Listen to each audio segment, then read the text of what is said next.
Welcome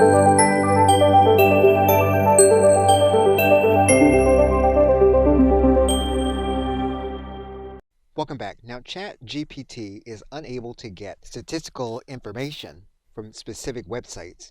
And when we are seeking statistical information, we're going to need to work around the fact that their statistics are typically going to be lagging behind the point at which you are going to be producing the artifact requiring numerical or statistical information.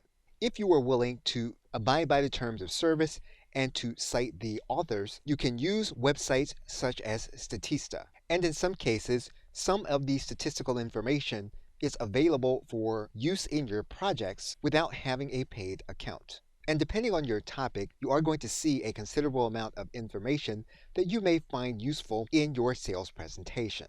A similar site where you can gain this kind of information as well as to be provided a visual chart is going to be the website marketingcharts.com. And again, depending on your topic, you will be able to find updated information that you can use in your sales presentation along with the visual chart to make the point inside of your content.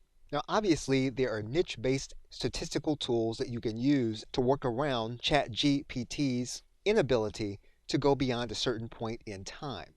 So you will want to make sure that you have updated statistics with sites like the two that were mentioned, as well as similar sites. Okay, so with that, thanks, and I will see you in another video.